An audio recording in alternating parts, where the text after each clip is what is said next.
Shrimati Mahua Moitra. Thank you.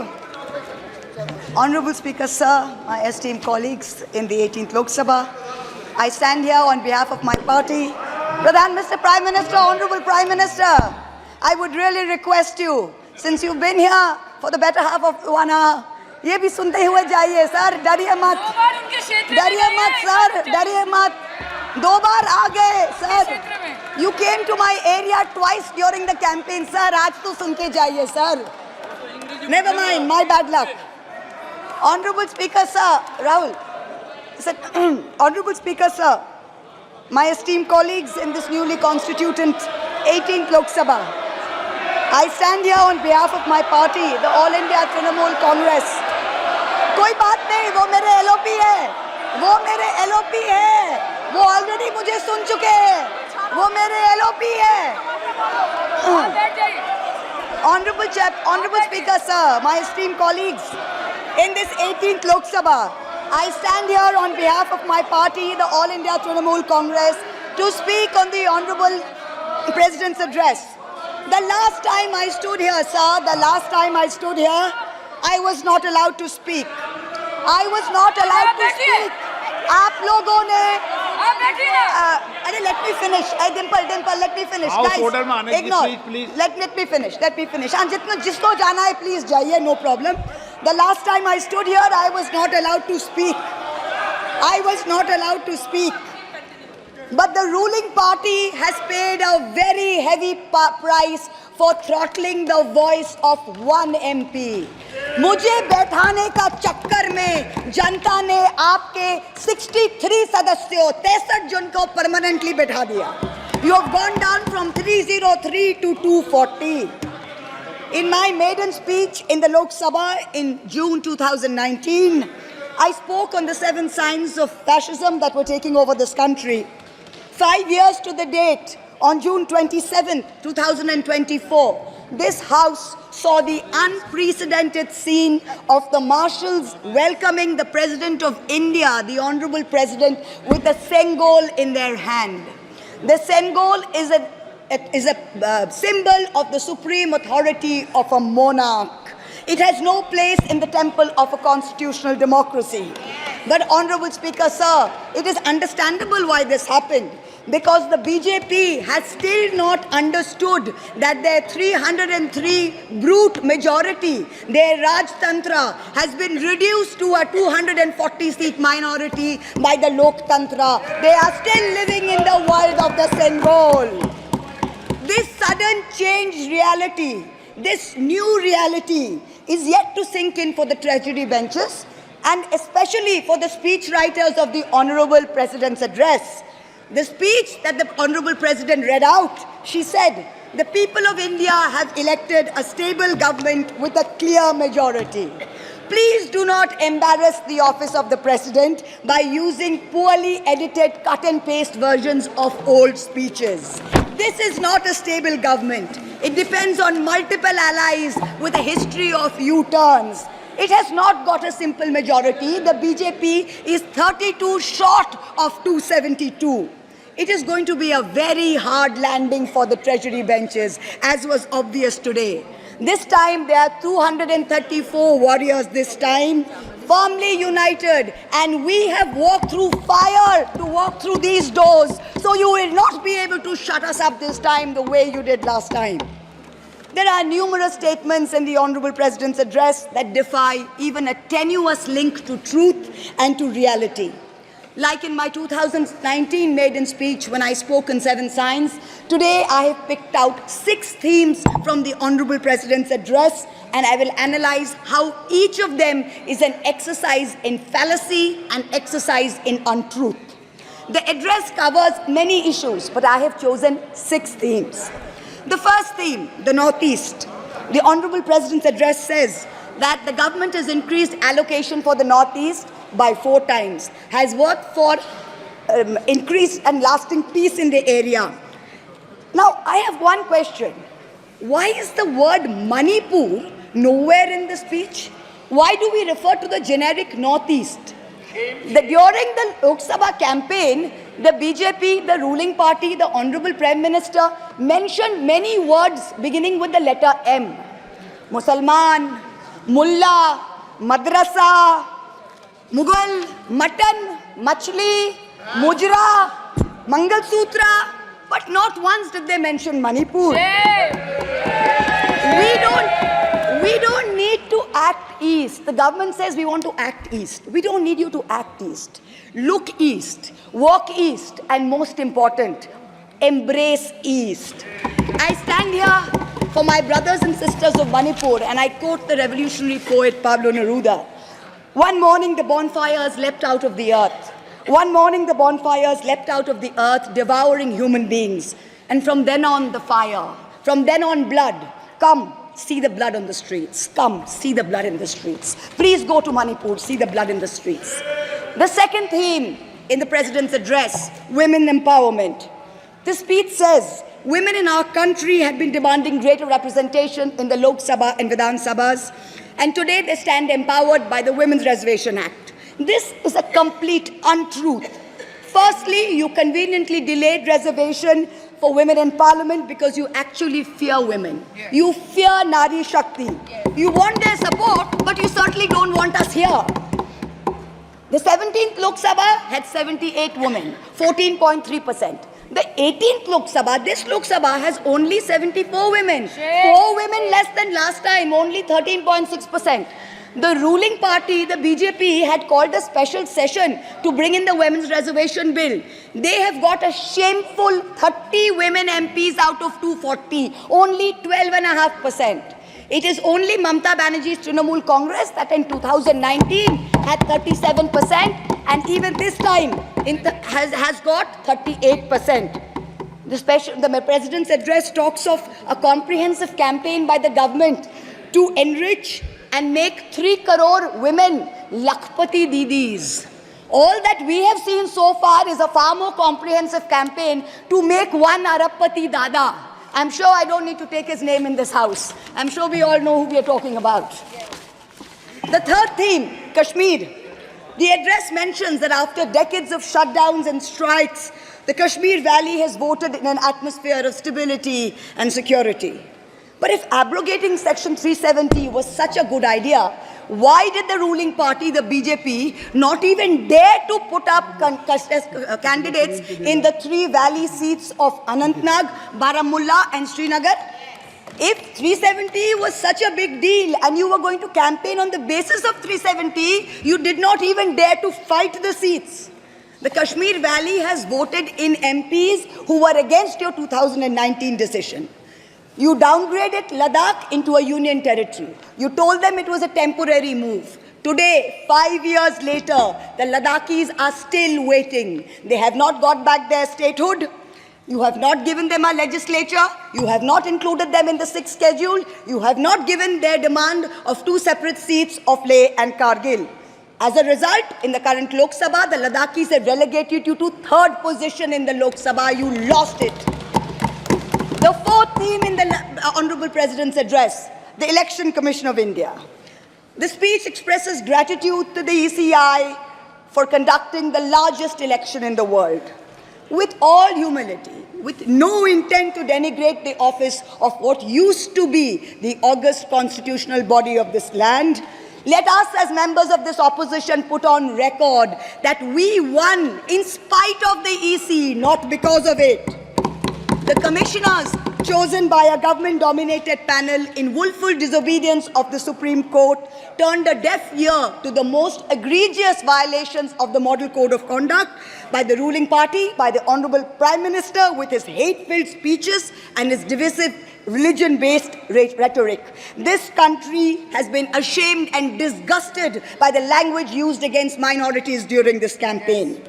This election will go down in history where an eager and compliant election commission turned a blind eye and a deaf ear against the excesses of the ruling party when the MCC was in effect. Opposition leaders were arrested, party accounts were frozen, ED and CBI even came into our election offices with impunity. Ultimately, the voters took charge and they said, "Bahut ho gaya." Enough is enough. The fifth theme, and here I have to commend the speech writer's very dark, almost macabre sense of humor. The Indian Railways, aviation and infrastructure. The address says that work on the Ahmedabad-Mumbai bullet train is going on at a fast pace, and Indian Railways is doing feasibility studies for bullet train corridors in the north, in the south, in the east of India. Now I'm going to ask the government a question. Why are you, Honorable Chairperson? Is this a cruel joke? You are sanctioning 1,08,000 crores. 1,08,000 crores for one single Mumbai-Ahmedabad bullet train. A basic high-speed rail network costs 200 crores per kilometer.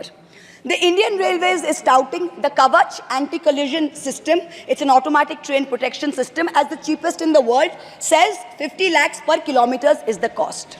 The total rail tracks in India is roughly about 126,000 kilometers. So the cost of covering all of India with Kavach is going to be 63,000 crores.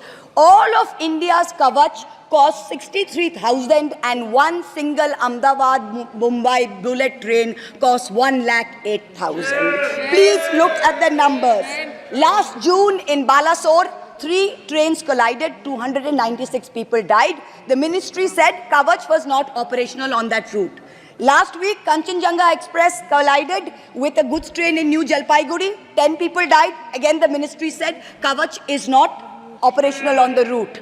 The Economic Times had a survey which said at the current level of funding, it will take 50 years for all of India to be covered under Kavach. And you're telling us about bullet trains.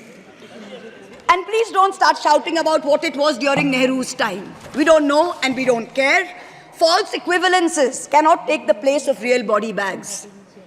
The address mentions about how India is apparently the 3rd largest domestic aviation hub of the world. In truth, India's airports have become domestic hazard hubs. First in Jabalpur, then in Delhi, then in Rajkot.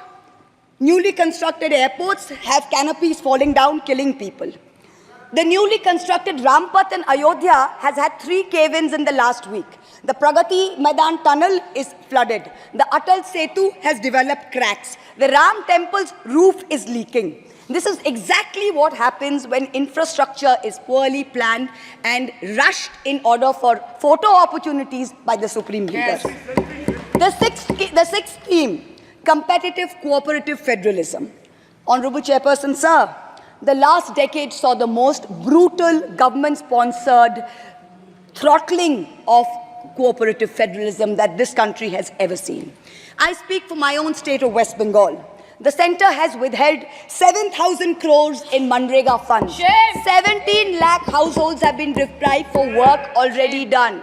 It has held back 8,200 crores under the rural housing scheme, over 11 lakh houses sanctioned but not paid. Another 1,000 crores has been held back in pension and PMGSY. A total of 16,000 crores. When we went to meet the Rural Development Minister, we were dragged out by the Delhi police and bundled into prison vans. Last week, as a delegation, we went to meet with Atishi of the AAP, who was on hunger strike. Look at what is happening in the AAP government in Delhi today.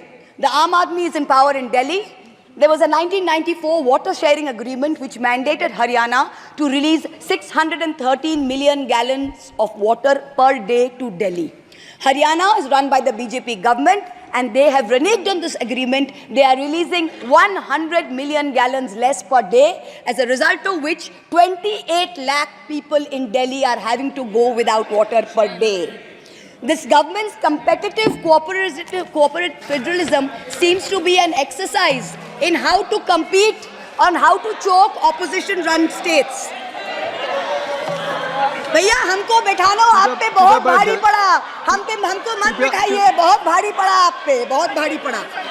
The government spent the past 5 years. Honorable member, kindly you address to the chair. The government spent the first 5 years in almost perfecting an elected autocracy.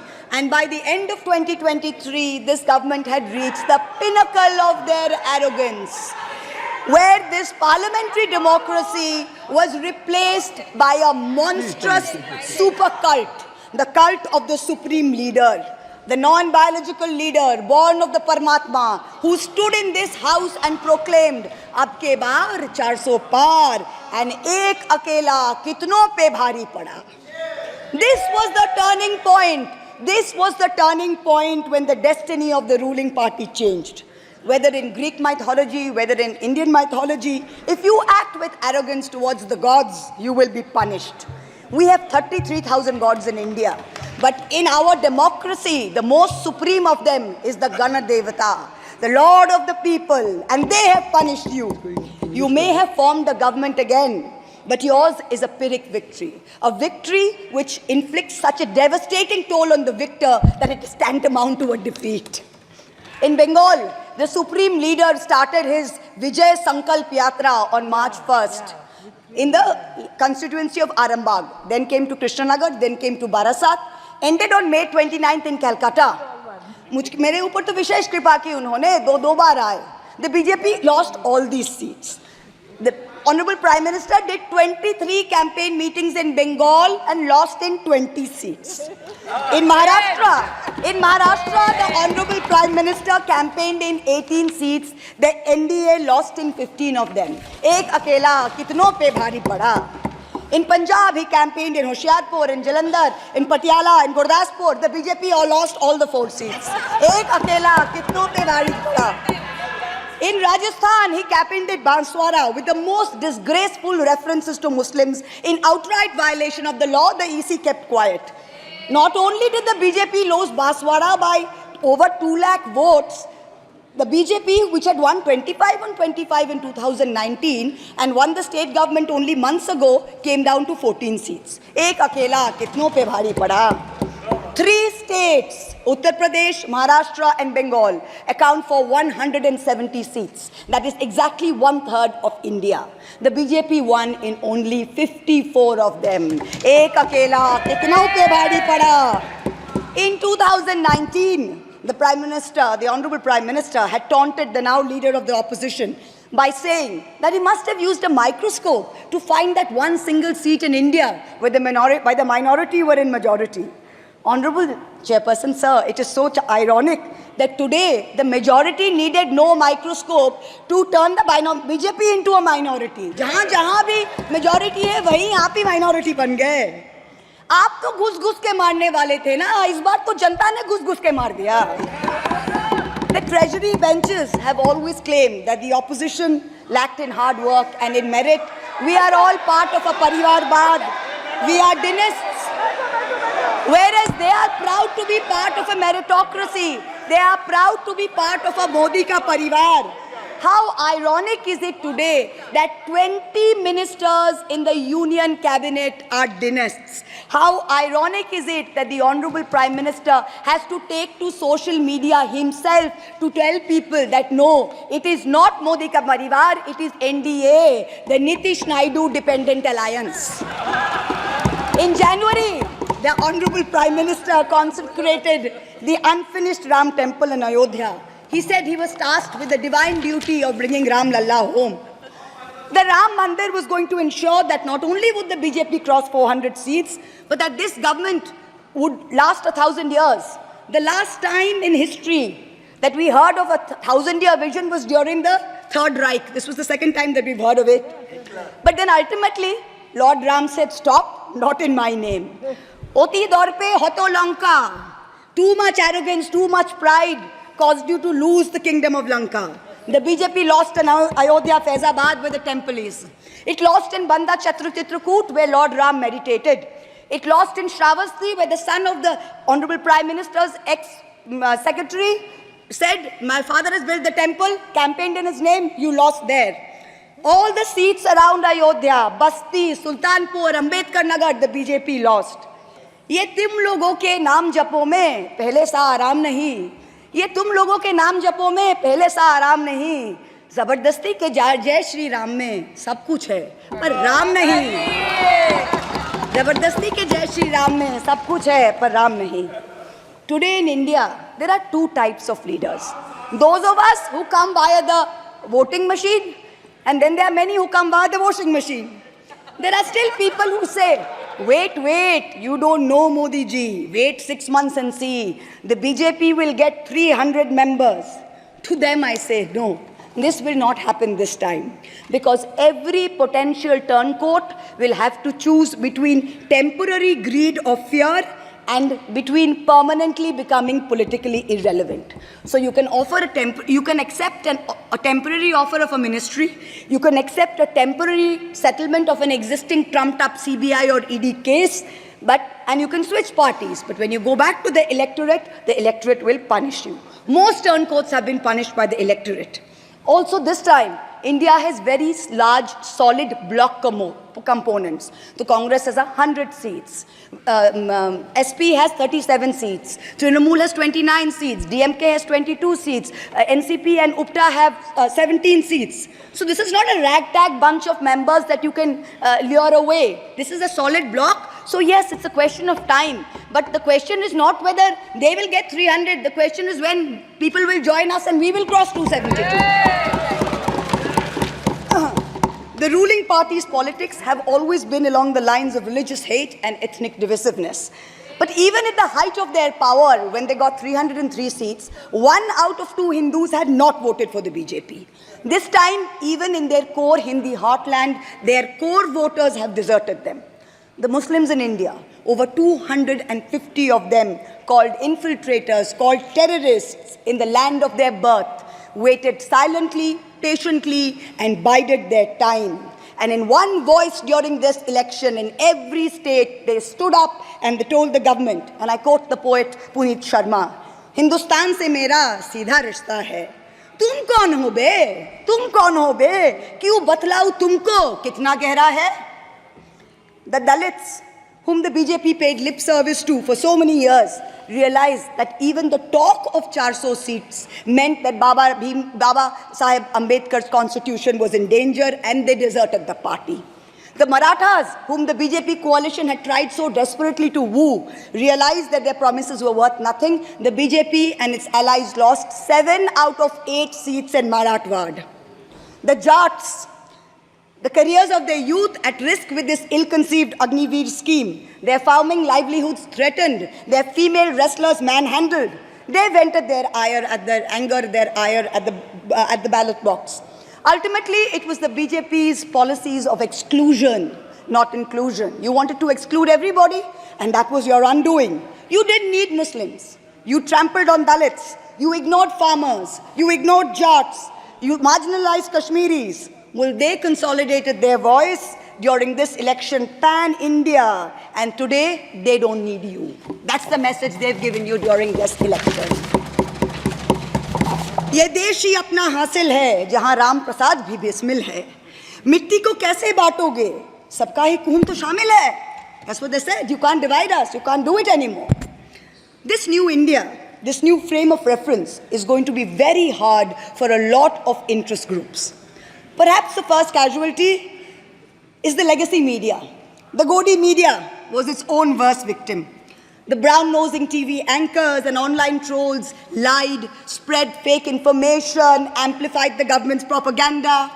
So-called psephologists who actually had printing contracts from the government of India were on TV 24/7 acting like the election was a done deal. There was no need for voting. The BJP had already won. Media moguls organized conclaves where they prostrated themselves before the Vishwa Guru. Anchors used staged interviews and set up scripts. In short, the media had lost all credibility. So when you asked the people during surveys which way they voted, they didn't trust you and they didn't tell you the truth, which is why you got it wrong. Ram Kamal Jha, the editor of the Indian Express, remarked that some media owners were so comfortable on their knees that it hurts to stand up. To them we say, please stay where you are. There is a new generation of journalists in India today with spine, with integrity, and with courage. A media you have done your best to silence with fake cases and attempts and censorship, but they have survived and they will thrive in the digital space. I will also touch upon another pillar in our democracy, the judiciary. 2 days ago, the Honorable Chief Justice of India, while on a visit to Calcutta, remarked that judges were not deities. They are here to dispense justice with compassion. Just as one can't be partly pregnant, you either are or you're not, Justice and democracy too must be absolute. They cannot partly be in effect. The retirement age for High Court justices is 62, and the retirement age for Supreme Court judges is 65. Now, this has unfortunately contributed to High Court judges kowtowing to the Supreme Court Collegium and to the government for a last-minute elevation to be able to serve for 3 more years and then qualify for further sinecures, such as the head of the Lokpal, the head of the National Human Rights Commission, chairman of various tribunals. It has come to such a state that opposition leaders framed in politically motivated cases are denied in bail and denied justice simply because judges are even scared to touch their case for fear of offending the government.